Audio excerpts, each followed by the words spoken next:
que sea más de ayuda que de lío, para intentar explicar cuál es la visión, qué es lo que le dice el ángel Gabriel a Daniel.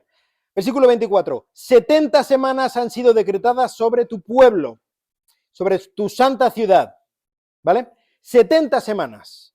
Estas 70 semanas es el decreto divino sobre la ciudad de Jerusalén, sobre el pueblo de Israel.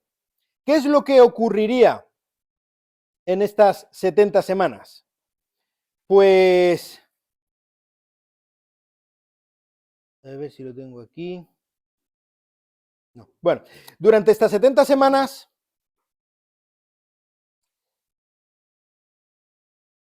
se pondría, versículo 24, fin a la transgresión, ¿vale? Es decir, fin a el pecado del pueblo de Israel, a la transgresión que el pueblo de Israel había hecho. Precisamente esto es de lo que le estaba Daniel orando a Dios, ¿verdad? Por su transgresión del pueblo, ¿vale? Tú estás orando por el perdón del pueblo, ¿vale? Cuando terminen estas 70 semanas, el pecado ya no habrá más transgresión, ya no habrá más necesidad de estar perdonando pecados. Terminar con el pecado mismo, ¿vale? Con el pecado mismo, no consecuencias del pecado o pena por el pecado, no, con el mismo pecado. Expiar la iniquidad para perdonar, expiar es pues pagar la ira, satisfacer la ira divina en cuanto al pecado, traer justicia eterna, una justicia. ¿Quién no quiere vivir en un sitio que es justo, ¿verdad? En una tierra que es justa, donde realmente impera la justicia. Sellar la visión y la profecía, es decir, que todo lo que se ha dicho desde el principio, todos los oráculos de Dios, todo lo bueno que Dios ha prometido al pueblo de Israel, se cumpla. Cuando terminen estas 70 semanas, va a ser cumplido esto. Y ungir el lugar santísimo, o también se puede interpretar como ungir al Santísimo, ¿vale? La expectativa está alta, ¿no? Cuando terminen estas 70 semanas, todo se habrá cumplido.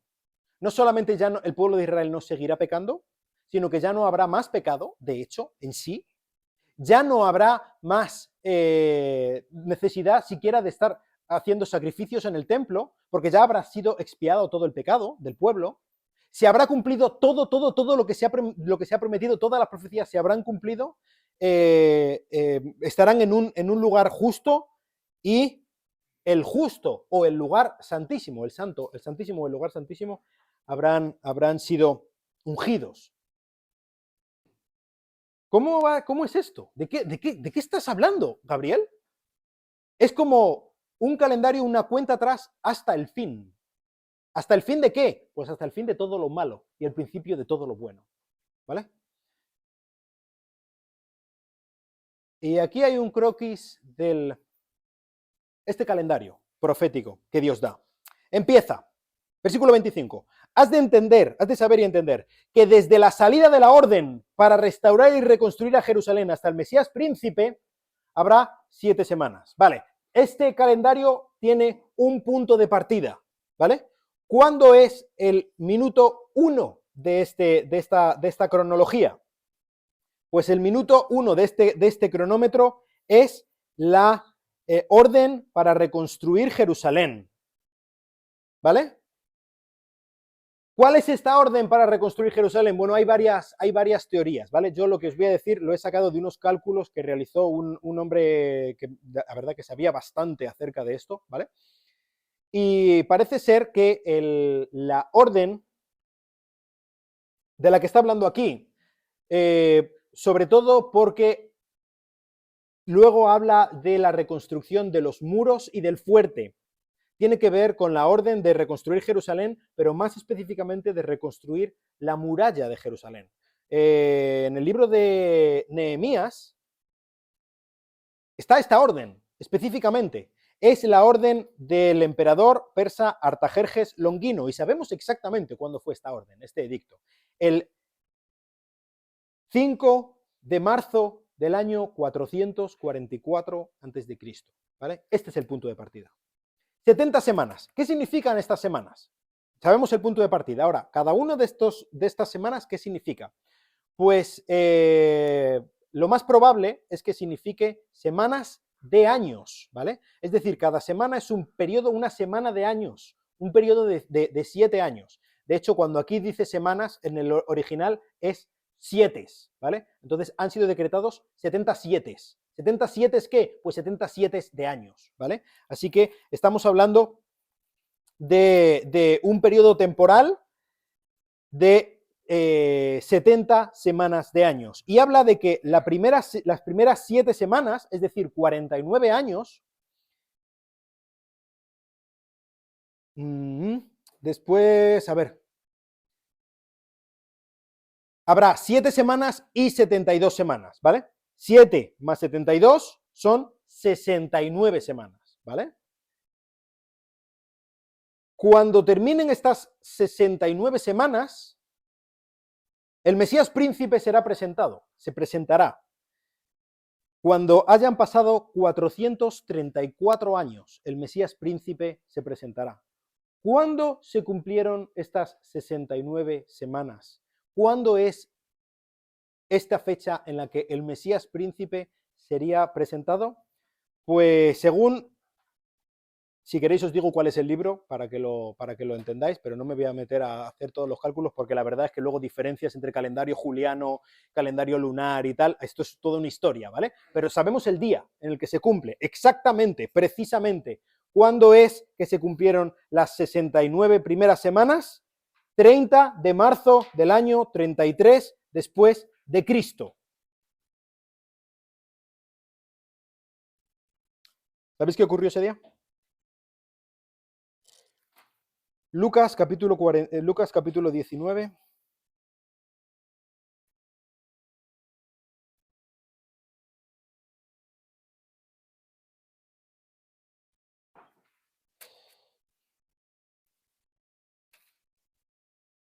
Lucas capítulo 19, versículo 42.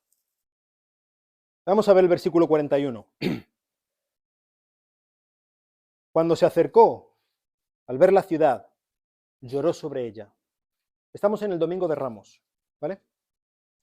Después de que Jesús se haya presentado oficialmente como el Mesías príncipe en la entrada triunfal a Jerusalén, montado en el burro, cumpliendo las profecías que se habían hecho en cuanto a él, cuando los niños y los jóvenes se habían dicho, bendito el que viene en el nombre del Señor, y los fariseos le habían ido en su contra y todo esto. Jesús, llorando, dice, si tú también hubieras sabido en este día, exactamente en este día, lo que conduce a la paz, pero ahora está oculto a tus ojos. Porque sobre ti vendrán días cuando tus enemigos echarán terraplén sobre ti y te sitiarán y te acosarán por todas partes y te derribarán a tierra y tus hijos dentro de ti no dejarán piedra sobre piedra, porque no conociste el tiempo de tu visitación. Ese mismo día es el día en el que se cumplían las 69 semanas, en el que proféticamente estaba dicho, hoy viene el Mesías, y allí estaba, fiel a su cita. El Mesías estaba allí y el pueblo lo rechazó. En este momento termina la semana 69. ¿Qué ocurre después de la semana 69? Pues después de la semana 69, el Mesías será muerto. De hecho, 5 días, mejor dicho, después de que termine la semana 69, y no tendrá nada. Y el pueblo que ha de venir destruirá la ciudad y el santuario. En este momento, ¿vale? Hemos dicho, bueno, estamos aquí, ¿vale? Fin de las primeras 69 semanas. En este momento, con el Mesías muerto, no estamos en la semana 70, ¿vale? Estamos después de la semana 69. En este momento se abre un paréntesis.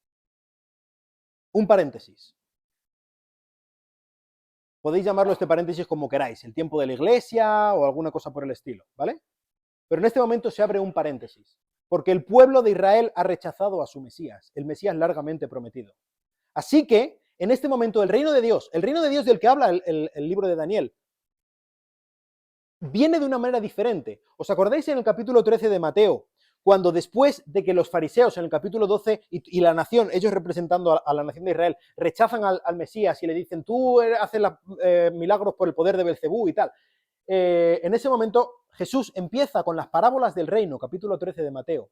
El reino de Dios es como un grano de mostaza, que crece de una manera insospechada, nadie sabe cómo crece, pero llega a ser la planta más grande. El reino de Dios es como un hombre que salió a sembrar, y entonces va sembrando y alguna semilla cae en el camino y otra cae en buena tierra y otra cae en los espinos y tal, ¿no? El reino de Dios está hablando del reino de Dios, sí, pero de una manera diferente del reino de Dios, de un intervalo, un paréntesis en el que el reino de Dios viene de una manera insospechada que no se sabía en el Antiguo Testamento. Es el reino de Dios de una forma espiritual en la iglesia. Ya está el reino porque ya ha venido el rey, ¿entendéis? Pero es una fase del reino intermedia hasta que el rey vuelva y el reino sea físico, terrenal, tal y como se ve en el Antiguo Testamento. ¿Entendéis? Entonces, ese es el intervalo. Durante este tiempo, en el año 70 después de Cristo, el general Tito, hijo del emperador Vespasiano, pasó a sangre y fuego Jerusalén. Después de la revuelta de los judíos, destruyó Jerusalén, destruyó el templo de Jerusalén. No quedó piedra sobre piedra, literalmente. Por el fuego que hubo, se derritieron los techos y las paredes del templo estaban cubiertos de oro que lo había puesto allí el rey Herodes. De tal manera que el fuego se derritió, cayó por las rendijas de las piedras. Y amigo, eso no se podía quedar allí. Sacaron hasta la última de las piedras. Ahora solamente queda un muro del templo de Jerusalén, ¿verdad? Bueno, no del templo, de la explanada, el muro de las lamentaciones, ¿verdad? ¿Por qué? Porque es que sacaron hasta la última piedra cumpliendo exactamente lo que Jesús había dicho. Y Roma destruyó Jerusalén. Fíjate, una cosa muy interesante. Dice que el pueblo de un príncipe que ha de venir destruirá la ciudad y el santuario. ¿Quién es el príncipe que ha de venir? Yo creo que este príncipe que ha de venir es el mismo del que estábamos hablando antes, digamos el anticristo, ¿vale? Entonces, aquí dice que no que el anticristo sería el que destruiría Jerusalén aquí, sino que su pueblo sería el que lo hiciera. Y es por esto que creo que es el pueblo del anticristo, y el anticristo viene de al menos alguna de las naciones que configuraban el imperio romano en este momento. ¿Me entendéis? ¿Me seguís? Entonces, cuando habla del pueblo de un príncipe que ha de venir, es el pueblo del anticristo. No es que sea el anticristo mismo. Este fue general Tito, ¿vale? Que luego sería el emperador Tito. No es el anticristo, hasta donde sabemos, ¿vale? Entonces, aquí se abre un tiempo en el que nosotros estamos ahora mismo, ¿vale? ¿Cuánto durará? No lo sé, no lo sé. No os voy a poner una fecha ni os voy a decir, voy a venir ahora con revelaciones absurdas, ¿vale? Pero, entonces nos habla en el versículo 27, y él hará un pacto firme con muchos. ¿Él quién? El príncipe que ha de venir, ¿vale? Un pacto firme con muchos por una semana. Semana 70. ¿Entendéis? ¿Cuándo comenzará esta semana 70? Cuando el príncipe que ha de venir, o el inicuo, o el hombre de iniquidad, o el cuerno del cuerno, este anticristo, haga un pacto firme con muchos. ¿Quiénes son muchos? Pues cuando habla de muchos, supongo que serán muchos más aparte de los judíos, pero específicamente, como después habla que cuando rompe este pacto va en contra de los judíos, creo que habla específicamente de un pacto que se hará con Israel, ¿vale? Este pueblo de un príncipe que ha de venir hará un pacto con Israel. ¿De qué? De paz, de defensa de Israel, cosas por el estilo, ¿vale? Durante 7 años. Pero a la mitad de semana, es decir, a los 3 años y medio después, romperá este pacto, pondrá fin al sacrificio y la ofrenda de general. ¿Os suena? La ofrenda de cereal. Es el nuevo Antíoco, hará lo que Antíoco. Jesús dice en Mateo capítulo 24, versículo 15, por tanto, cuando veáis la abominación de la desolación, de la que habló por medio del profeta Daniel, colocada en el lugar santo, el que lea entienda, entonces los que estén en Judea huyan a los montes, a la azotea, etcétera, etcétera. Cuando el anticristo siga el ejemplo de Antíoco, siendo el nuevo Antíoco, haciendo esta abominación de la desolación o abominación desoladora a los 3 años y medio de este pacto, entonces empezará este tiempo. ¿Recordáis cuando Daniel dijo, ¿cuánto tiempo va a durar el poder del cuerno del cuerno? ¿Cuánto va a durar? 3 años y medio. 3 años y medio, la mitad de la semana, ¿vale? Es este tiempo de 3 años y medio en el que dará rienda suelta a su maldad absoluta el emperador mundial, ¿vale? El dictador mundial, hasta que una destrucción completa que está decretada sea derramada sobre el desolador. Este río de fuego, este jinete de nubes que viene nuestro Señor Jesucristo a poner fin al imperio del mal del anticristo, al gobierno mundial que él va a encabezar, ¿vale? Así que esta es una de las grandes profecías de la Biblia. Y desde luego, independientemente de que pienses que es exactamente la fecha que yo he dado del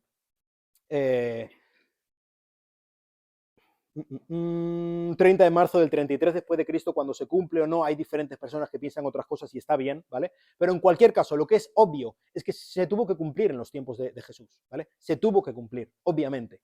De hecho, una de las razones por las que no me acuerdo ahora cómo se llamaban, una secta de los judíos que vivían en Qumran, los asenios, los esenios, volvieron, abandonaron las cuevas, abandonaron el desierto y volvieron, es porque dijeron, mira, se ha pasado el tiempo, el Mesías tendría que haber venido y no ha venido, ¿qué hacemos aquí? ¿Qué hacemos aquí? Porque tenía que venir en el tiempo de Jesús, no hay otra. Ahora mismo no puede venir ningún Mesías.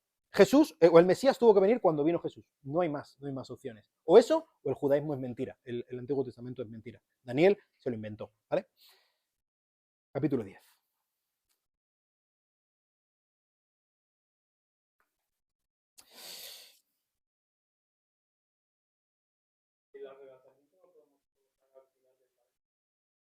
Yo lo colocaría al principio del paréntesis.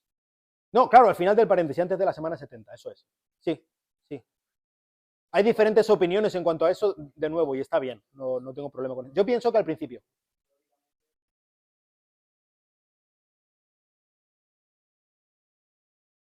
Sí, podría ser. No, tampoco está clarísimo, ¿vale? De nuevo, en cuanto a esto, no vamos a... Es que no lo sabemos, ¿vale? Hay diferentes corrientes que aseguran y que dicen que esto y lo otro, pero no lo tenemos claro. La verdad es que no lo tenemos claro. Y así como los grandes teólogos de judíos no acertaron en cuanto a la venida de la primera venida del Mesías, probablemente ninguno de nosotros acierte mucho, o totalmente al menos en cuanto a la segunda venida. Podemos hacer nuestro mejor intento, y es lo que hacemos, ¿vale? Bueno, capítulo 10, y aquí entramos con la última revelación de Daniel, ¿vale? Capítulos 10, 11 y 12 forman parte de una revelación todo junto, ¿vale? Lo encontramos ahí en el año 536 antes de Cristo, en el apéndice número 1, ¿vale? Os quiero confesar algo. Cuando yo era pequeño, había un sitio mágico en mi casa. Yo tenía en el baño, en el piso de mis padres, había un cesto de mimbre que había hecho mi abuelo, y allí en ese cesto de mimbre yo ponía la ropa sucia cuando me iba a duchar y tal.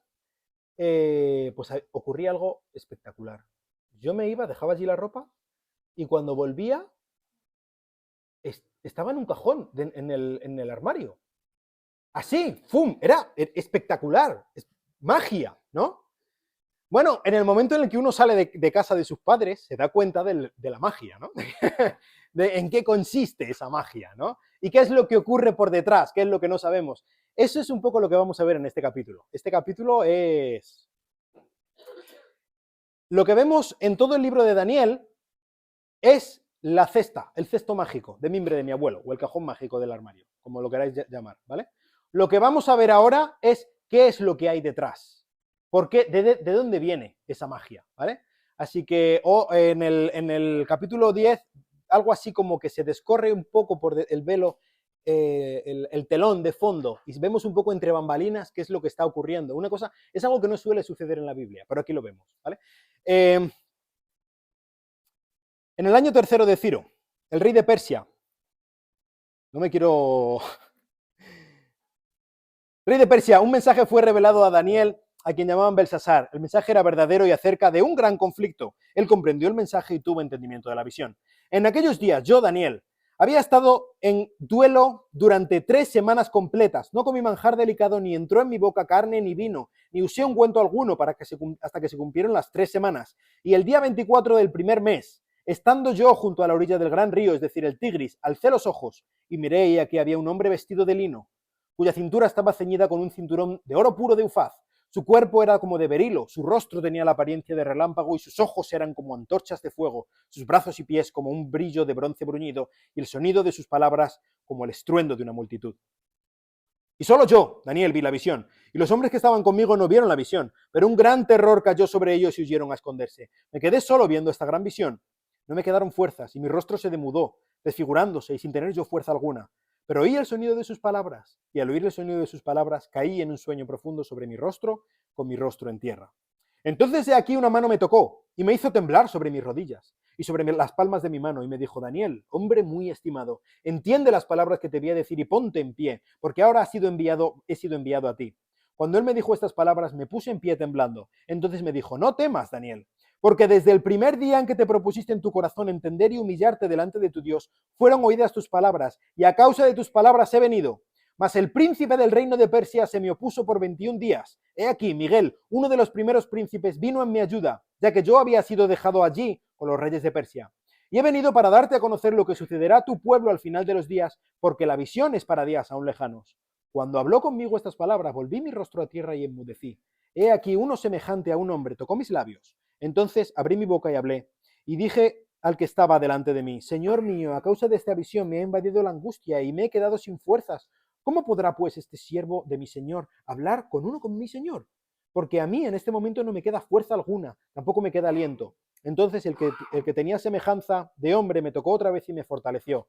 Y me dijo: no temas, hombre muy estimado, la paz sea contigo. Sé fuerte y esfuérzate. Cuando habló conmigo recobré las fuerzas y dije: hable mi Señor, porque me has fortalecido. Entonces él dijo: ¿sabes por qué he venido a ti? Ahora vuelvo a luchar contra el príncipe de Persia, y cuando yo termine, he aquí, el príncipe de Grecia vendrá. Sin embargo, te declararé lo que está escrito en el libro de la verdad, porque no hay nadie que se mantenga firme a mi lado contra estas fuerzas, sino Miguel, vuestro príncipe. 11.1. Y en el año primero de Darío el Medo, yo mismo me levanté para serle fortalecedor y protector. 2 años después de la anterior revelación, Daniel está orando. Y parece que está compungido. ¿Por qué? No lo sabemos. Yo pienso que lo que había ocurrido es que durante estos 2 años el rey Ciro había dado su edicto para que volvieran los judíos a reconstruir el templo de Jerusalén, tal y como vemos en el libro de Esdras, y estaban empezando a enfrentarse con sus primeros problemas, los primeros que llegaron bajo el mandato de Zorobabel, ¿vale? Entonces, supongo que Daniel estaba en plan: no puede ser, después de tanto tiempo podemos volver, van a reconstruir el templo, todo va a volver a estar bien. Más problemas, el templo está paralizado, todos los problemas que vemos en el libro de Esdras, ¿no?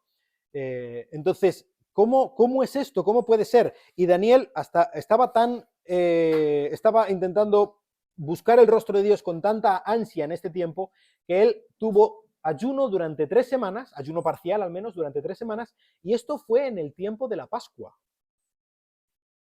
Porque vemos que fueron 3 semanas y esto terminó el día 24, el versículo 4, el día 24 del primer mes.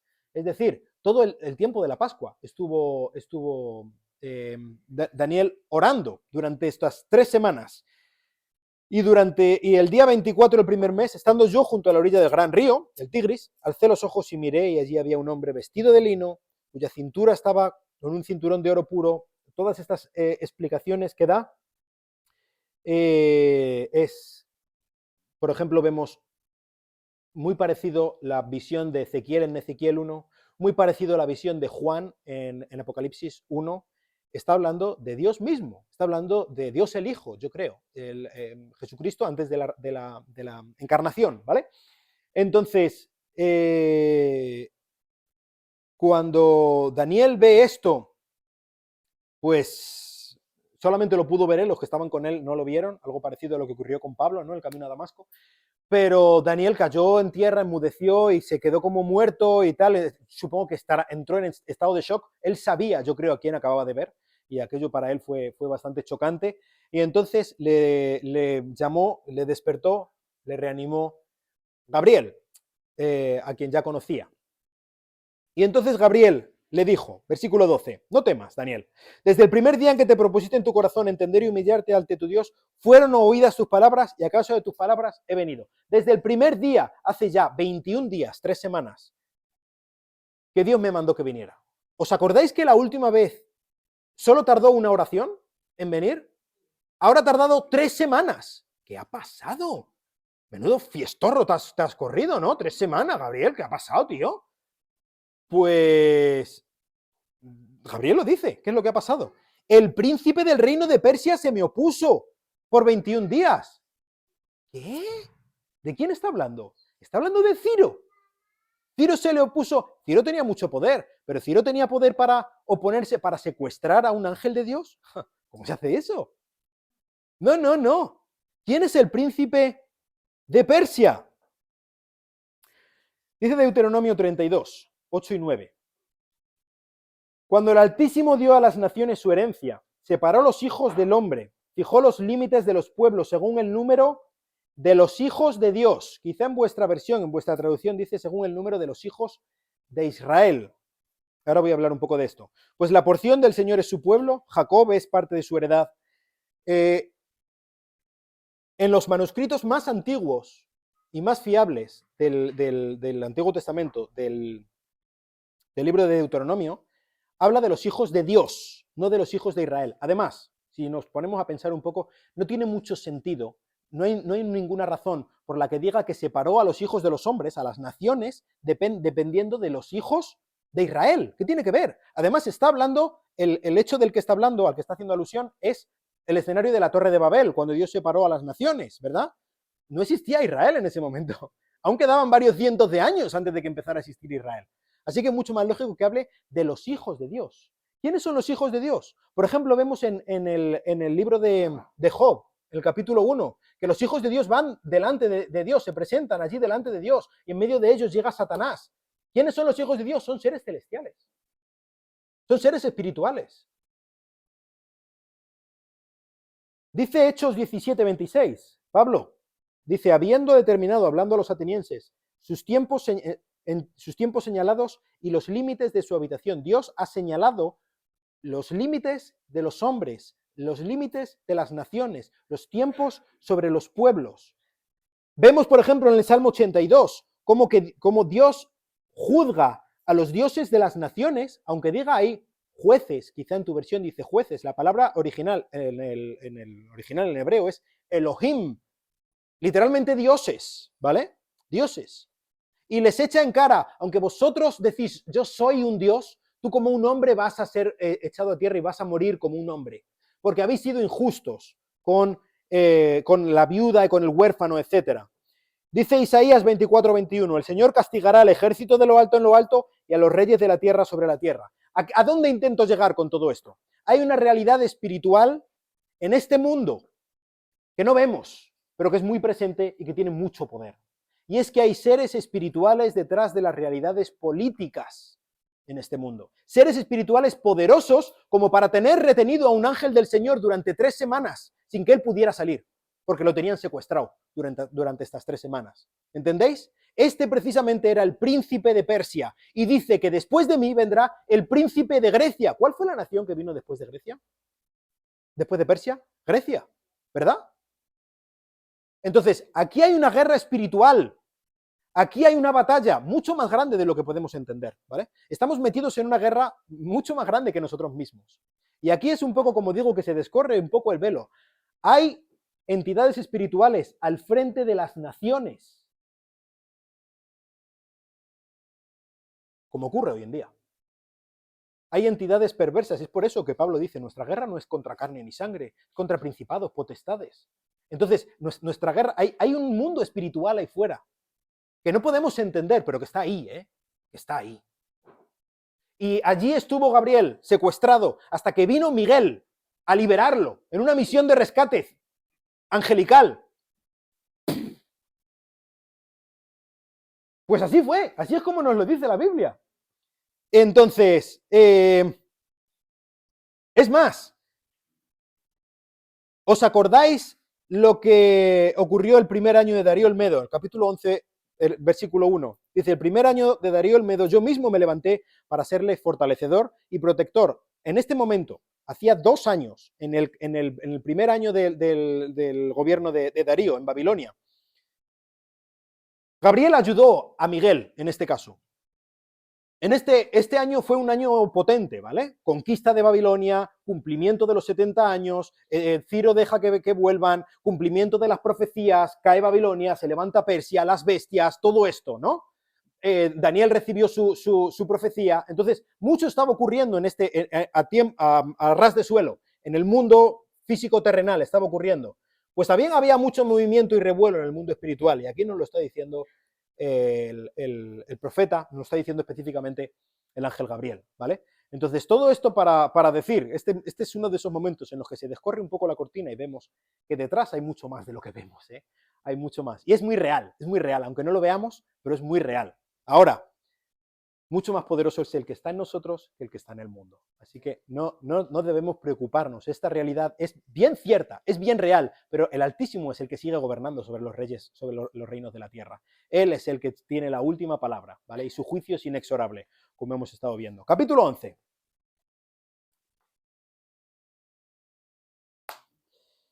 No me voy a meter mucho a este capítulo, lo siento mucho, y por vuestro propio bien lo digo, ¿eh? No.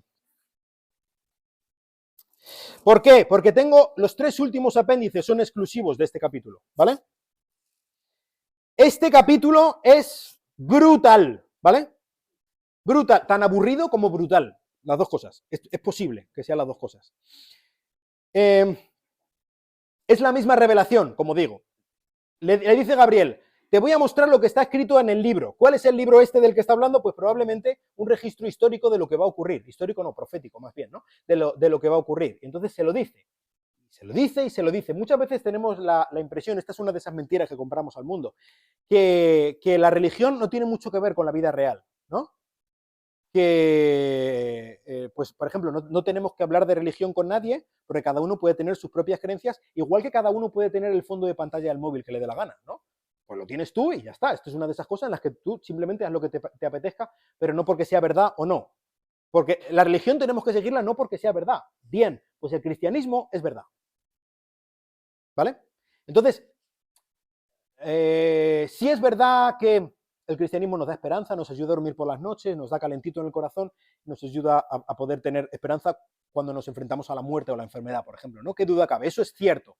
Pero esa no es la razón por la que debemos creer en Cristo. La razón por la que debemos creer en Cristo es porque es verdad. Y eso es precisamente, por ejemplo, lo que dice Pablo. Si Jesús nos resucitó entre los muertos, van a nuestra esperanza, van a nuestra fe. Estamos en nuestros pecados y más aún. O sea, tenemos que ser lo más desdichados, lo más digno de conmiseración de todos los hombres, que nos tiren piedras, huevos por la calle, por favor. Somos ridículos. Aquí no estamos para tener esperanza, ¿vale? Estamos siguiendo la verdad. Y aquí es una de estas, este capítulo es uno de esos, lo grita por todo lo alto. Aquí tenemos la revelación que Gabriel le da a Daniel en este capítulo. En los primeros 35 versículos de este capítulo hay más de 135 profecías cumplidas milimétricamente, como un manual de historia, ¿vale? Lo que tengo aquí, y te puedes cansar aquí, igual te dices, ¡buah, se ha pasado! Esto es un resumen, resumidísimo de todo lo que hay, ¿eh? Es brutal, y es por eso que no me voy a meter mucho, porque podríamos estar aquí.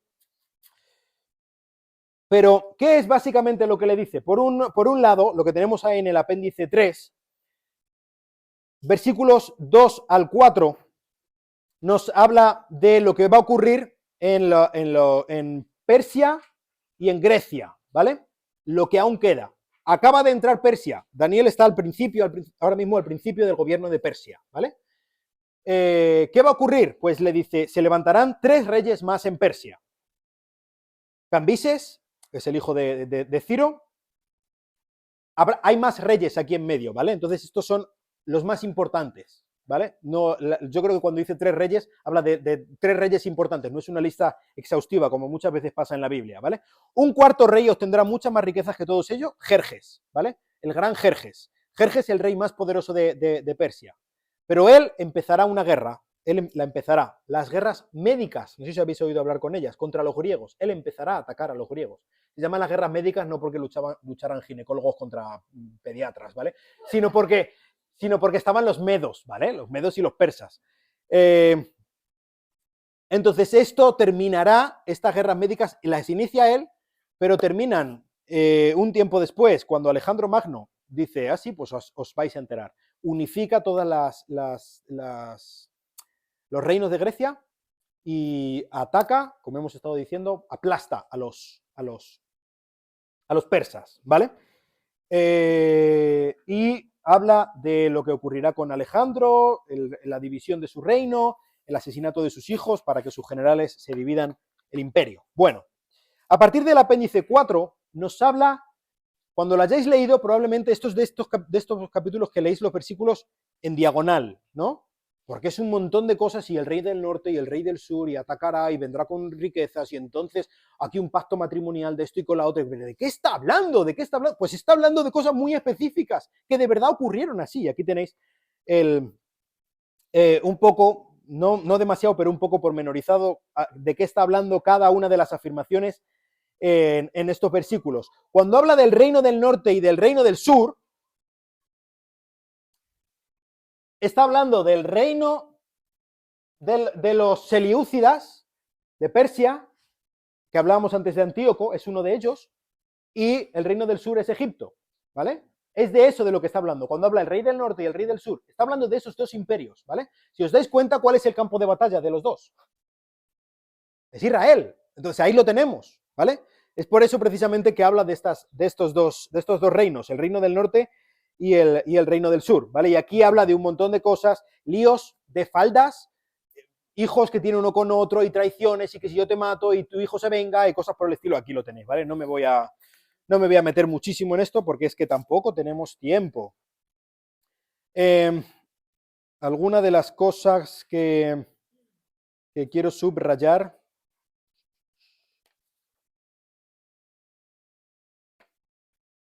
No, bueno, tampoco voy a... apéndice 5. Apéndice 5 a partir del versículo 21. En su lugar se levantará un hombre despreciable. Vaya cosa que dice, ¿no? A quien no se le han otorgado honores de la realeza. Llegamos a nuestro amigo Antíoco IV, Epífanes, ¿vale? Este es el hombre despreciable. Y aquí se nos habla con más detalle de qué es lo que ocurrirá en su ascenso al trono, de cómo las batallas que libra contra Egipto, los que van y que vienen, los pactos que hizo durante un tiempo con el rey de Egipto, el primer ataque, el segundo ataque, y dice, por ejemplo, en el...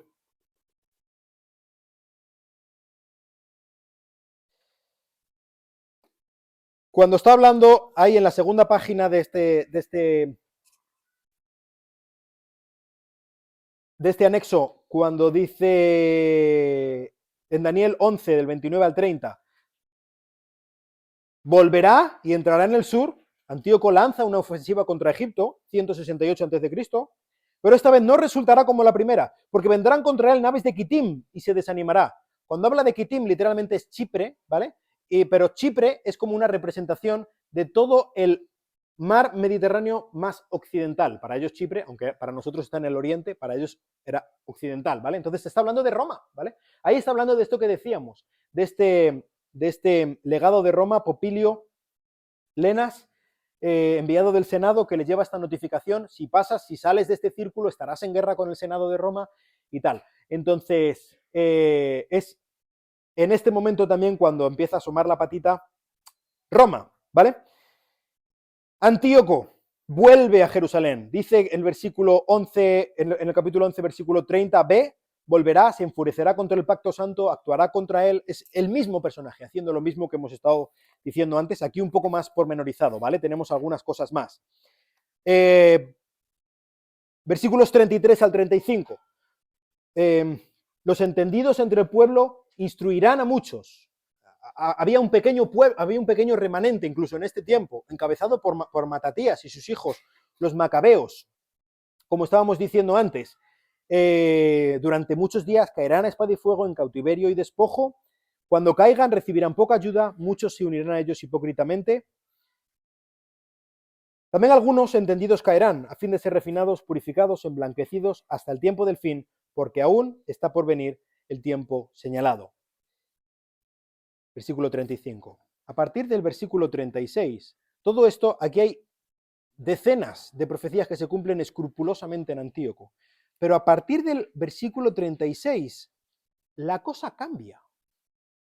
El rey hará lo que le plazca, se enaltecerá y se engrandecerá sobre todo Dios, y contra el Dios de dioses dirá cosas horrendas, prosperará y hasta que se haya acabado la indignación, porque lo que está decretado se cumplirá. No le importarán los dioses de sus padres, ni el favorito de las mujeres, tampoco le importará ningún otro dios, porque él se ensalzará sobre todos ellos. En su lugar honrará al Dios de las fortalezas, un Dios a quien sus padres no conocieron, lo honrará con oro y plata, piedras preciosas y cosas de gran valor, y actuará contra la más fuerte de las fortalezas con la ayuda de un Dios extranjero. Versículo 40, y al tiempo del fin, el rey del sur se enfrentará con él, y el rey del norte lo atacará con carros, jinetes y con numerosas naves, entrará a sus tierras, las invadirá y pasará. También entrarán a la tierra hermosa y muchos países caerán, mas estos serán librados de su mano, Edom, Moab, etc. Y extenderá su mano contra otros países. Versículo 44. Pero rumores de oriente y del norte lo perturbarán, y saldrá con gran furor para destruir y aniquilar a muchos, y plantará sus tiendas de su pabellón entre muchos mares y el monte glorioso y santo, pero llegará a su fin, y no habrá quien lo ayude. A partir de aquí, ya no parece que esté hablando, no sabemos si sigue hablando de Antíoco, no sabemos de qué está hablando. Aquí lo que ocurre es que de repente, ocurre esto de la tipología que decíamos, de repente la figura de Antíoco se proyecta hacia el futuro. Y hay varias cosas en las que lo podemos ver. Por ejemplo, uno de los enemigos que le atacan es el reino del norte. ¿Cómo? Pero si él es el rey del norte, ¿no? ¿Cómo que le va a atacar su propio reino? Pues porque ya no está hablando de él, está hablando de otro. Está hablando de este, cuyo pueblo sería el pueblo de Roma. Está hablando del anticristo, ¿entendéis? Entonces,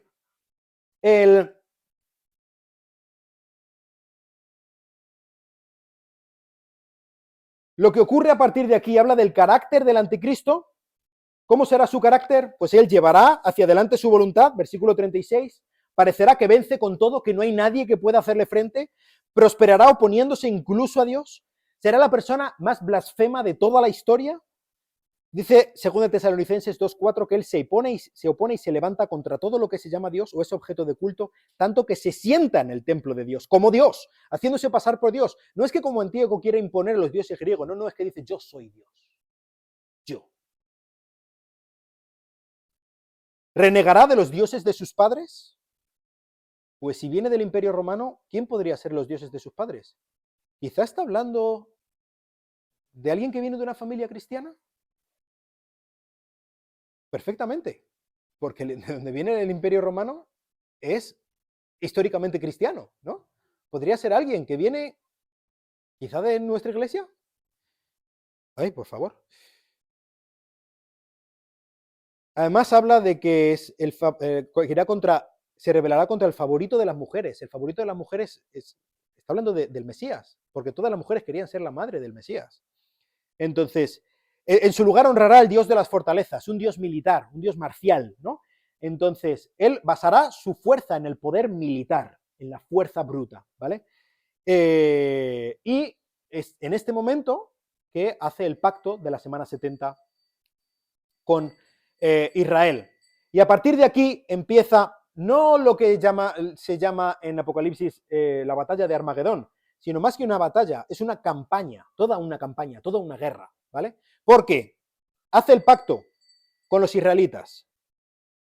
Versículo 40. En el tiempo del fin, el rey del sur se enfrentará contra él, y el rey del norte lo atacará con carros, jinetes y con numerosas naves. El rey del sur atacará Egipto, atacará a Israel. Pero ahí está el anticristo para defender a Israel porque ha hecho un pacto con Israel para defenderlos. El rey del norte atacará. Uy, pues parece que quizá se están poniendo las piezas ahora mismo en ese sentido, ¿no? El rey del norte, pues tenemos a Siria, tenemos a Rusia, tenemos todo esto para que está perfectamente incluso Turquía. No lo sé, ¿vale? Simplemente pues son hipótesis. Incluso, más adelante dice que vienen rumores de Oriente. Un ejército que en Apocalipsis nos habla que es de 200 millones de hombres. ¿Quién puede reunir un ejército de 200 millones de hombres? China o la India, o quizá los dos juntos, qué sé yo. Ay, ay, ay, ¿no? Pero ¿sabes? Este anticristo será un genio y su poder será férreo. Y habla del el rey del sur y el rey del norte y el rey del este que le atacan. Curiosamente tres cuernos que son arrancados de la bestia. Quizá estamos hablando de esta guerra civil que hablábamos de la bestia en el capítulo 7. No lo sé. Pero él va a vencer. Él va a vencer a todas estas amenazas. Y no solamente va a vencer, sino que plantará sus tiendas de su pabellón entre los mares, entre el mar Muerto y el mar Mediterráneo, entre los mares. Uy, ¿qué está ahí entre los mares? Y el monte glorioso y santo, pero llegará a su fin y no habrá quien lo ayude. Fijaos el momento histórico en el que estamos ahora, momento profético, mejor dicho. El anticristo ha implantado su gobierno mundial, ha vencido a todos sus enemigos, ha establecido su trono en Jerusalén sobre Israel y las naciones. ¿Os suena de algo? Es exactamente la usurpación del reino de Dios. Y ahora el anticristo se prepara para romper el pacto, poner la abominación desoladora, ir a por los judíos, y ahora ya no hay nadie que vaya en su contra, cerrar las fauces y acabar con los judíos y acabar con el reino de Dios. Y se acabó absolutamente todo. Así es como termina el capítulo 11. Pero no es así como termina la historia, gracias a Dios. Capítulo 12. En aquel tiempo se levantará Miguel, el gran príncipe que vela sobre los hijos de tu pueblo. El protector de Israel es Miguel. Será un tiempo de angustia, cual nunca hubo desde que existen las naciones hasta entonces, estos 3 años y medio últimos.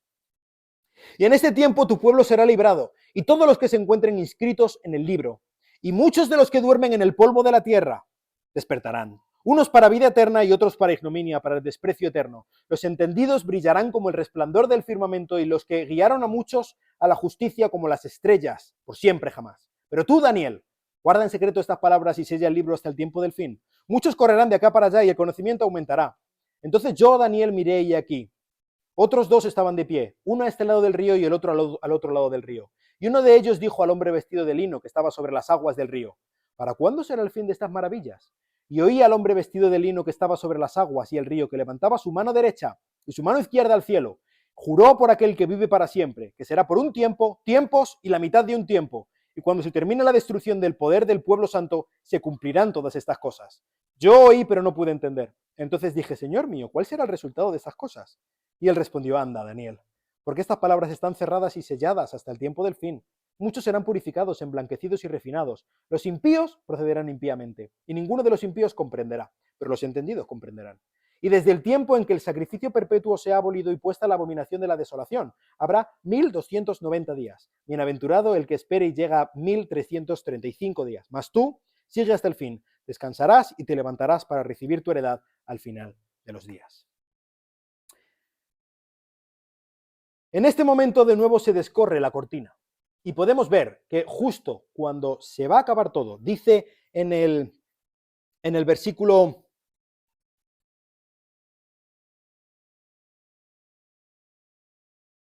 ¿Dónde estás?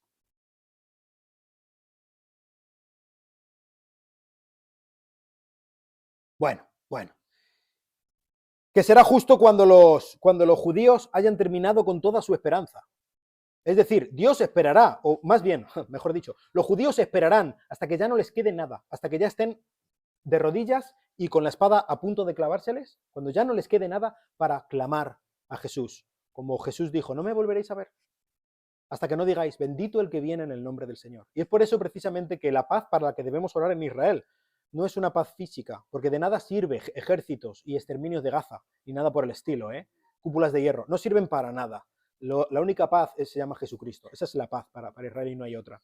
Entonces, En este tiempo se levantará Miguel. Esto lo vemos en el libro de Apocalipsis, ¿vale? No quiero, ya podéis leerlo y podréis, no voy a hacer un spoiler de lo que ocurrirá, de lo que ocurre en el libro de Apocalipsis. Pero al final Dios intervendrá cuando se haya perdido toda esperanza. Dios intervendrá milagrosamente. El Hijo del Hombre volverá, liberará a su pueblo, destruirá el gobierno del anticristo y él impondrá su propio reino, ¿vale? Y entonces habla de un fenómeno, algo... Ah, mira, estoy aquí. No me avisáis, ¿eh? Bueno, Daniel ve así la resurrección, ¿vale? En el capítulo 12, versículo 2, Daniel ve la resurrección como un bloque monolítico. Yo, de donde soy de tierra de montaña, ¿vale? Entonces esto es una cosa que sabemos, que vemos normalmente. Tú, si quieres subir una montaña, vas, subes y piensas que estás subiendo a esa montaña. Resulta que luego subes a esa montaña y ves que no es esa montaña, que hay otras dos por delante, ¿vale? Y que luego ya llegas a esa montaña, ¿vale? Esto es un poco lo que ocurre en este caso. Daniel ve la resurrección y entonces, versículo 2, muchos de los que duermen en el polvo de la tierra despertarán, unos para vida eterna, otros para ignominia, para desprecio eterno. Daniel lo ve como un único acontecimiento, de la misma manera que los judíos en el Antiguo Testamento veían la venida del Mesías como un único acontecimiento, y luego en el Nuevo Testamento hemos visto que no, que son dos, ¿vale? Pues esto es lo mismo que ocurre. Daniel ve una montaña, la resurrección, pero según llegamos al Nuevo Testamento vemos que hay algo más, ¿vale? Esto lo tenéis en vuestros apuntes. En 1 Corintios 15 vemos que Cristo, las primicias de la resurrección, ¿no? Después vemos, junto con la segunda venida, dice 1 Corintios 15, que resucitan los que son de Cristo, ¿vale? Cuando Él vuelva, cabalgando a las nubes del cielo, Él volverá e instaurará su reino milenial en relación, esta segunda venida de Cristo, esta resurrección, yo pienso que en relación con el arrebatamiento, ¿vale? Y los demás muertos, como dice en Apocalipsis 25, despertarán, resucitarán después de los 1000 años, ¿vale? Entonces, esto que Daniel veía como un único acontecimiento, vemos en el Nuevo Testamento como que son varios, uno después de otro. Primero Cristo, después los que son de Cristo, antes del milenio, y después del milenio los demás, ¿vale? Que serán resucitados para el juicio del gran trono blanco, para ser echados al lago de fuego y azufre, ¿vale? Entonces, esto es el final de la historia. No es el final de la historia, es el final del prólogo. Esto. La historia empezará entonces. Daniel está intentando entender todas estas cosas. Y le dice el ángel, venga Daniel, ya está. Tú has hecho tu parte, sella esto porque va a ser muy útil para alguien en el futuro. Aquí estamos estudiándolo. Tú esto guárdalo, porque va a traer mucho conocimiento en un tiempo en el que hará falta este conocimiento. En cuanto a ti, Daniel, descansa. Tú descansa. Ya has hecho suficiente. Y espera tu herencia, que Dios te va a dar en su tiempo. Entonces,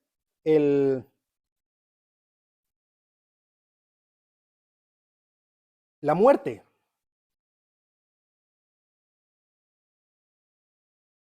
es como dormir.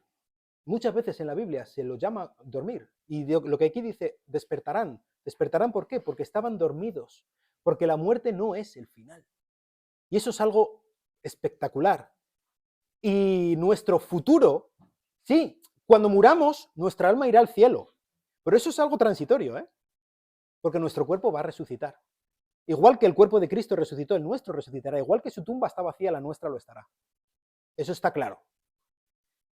Y nuestro futuro no es flotando por las nubes. Lo que empieza en la tierra termina en la tierra, en una nueva tierra, en una tierra perfecta, pero en la tierra. Y podrás dar ese paseo con esa persona que se te ha ido demasiado pronto. ¿Y qué es ese paseo? Esos cientos de paseos durante miles de años. Podréis contaros todas. Aún te faltan por pasar los mejores años de tu vida junto a esa persona. La muerte no es el final. Y esto es un poco lo que le estaba diciendo Daniel. De repente, en este momento, todas las profecías y todas las cosas tan altas, ¿no? De repente tocan tierra a los pies de Daniel. Y el ángel le dice, Daniel, tú descansa. Esto no va solo del mundo, esto va de ti. Y tú vas a estar también en esa resurrección. Y ahí vas a estar, y ahí vas a poder disfrutar. Y tú con tus propios ojos vas a poder ver el fruto del cumplimiento de todo esto, el buen fruto del cumplimiento, de que Dios es fiel a su promesa, así como Dios ha prometido, Él va a cumplir. ¿Vale? Y pues si tenéis alguna duda, por ejemplo, en cuanto a los días de los que habla, que habrá desde el fin del sacrificio perpetuo, habrá 1290 días, bienaventurado el que espere llegue a los 1335 días, no tengo ni idea de eso. Tengo algunas sospechas, como por ejemplo que puede ser el tiempo en el que se tarde en preparar toda la administración del reino de Dios una vez que Cristo llegue. Sí, Cristo llegará, pero no va a ser todo así. Tendrá que preparar. Eso es una cosa que yo tengo muchas ganas de ver. ¿Cómo va a ser políticamente, económicamente? ¿Qué impuestos? A ver, ¿habrá impuestos? Yo qué sé. ¿Cómo va a funcionar todo eso? Porque es un reino físico. Entonces, no sé. Pero supongo que se pondrá en marcha todo eso. Es lo único que se me ocurre que va a ocurrir en estos días, pero no lo sé. Serán algunos días, específicamente habla de 30 días después de que termina la tribulación. Si son 1260 días, los 3 años y medio, Cristo habla, o el ángel aquí habla de 1290 días, 30 días después. Y dice que dichoso el que llega al 1335, es decir, 45 días después. No sé qué pasará. Pero allí estaremos para verlo, ¿no? Vamos a estar allí y ya hablaremos de eso. Así que, por mi parte, nada más. Lo único, si me permitís, voy a orar por vosotros, ¿vale? Señor, te quiero dar muchas gracias por estos hermanos, muchísimas gracias por su deseo de saber más de ti, muchísimas gracias por querer apartar este sábado para aprender un poco más de tu palabra, de lo que tú pides, de lo que tú nos dices a nosotros. Y te pido que esto no haya sido sencillamente un ejercicio académico, cerebral o algo por el estilo. Te pido que tú impactes a nuestros corazones, Dios, que tú nos ayudes a que tu palabra no vuelva vacía, que tú nos ayudes a ser más como Cristo, que tú nos ayudes a anhelar su regreso, a esperar que tu Hijo Jesucristo, el jinete de nubes, el Hijo del Hombre, que vuelva y que instaure el reino precioso que Él tiene preparado, Dios. Y pues te quiero dar muchas, muchas gracias por tu palabra, por tu siervo Daniel, por tu bondad hacia nosotros, porque nosotros de ninguna manera tenemos derecho a este reino tuyo tan precioso que tú tienes entre nosotros y que vas a instaurar de manera completa y perpetua. Pero tú nos has dado la bienvenida por medio de Jesucristo, nos has aceptado no solo en el reino, sino en tu familia, como tus hijos. Gracias, Dios, eres impresionante. Te damos muchas gracias, Señor. Bendícenos, bendice a mis hermanos aquí y que tu nombre sea glorificado. En el nombre de Cristo. Amén.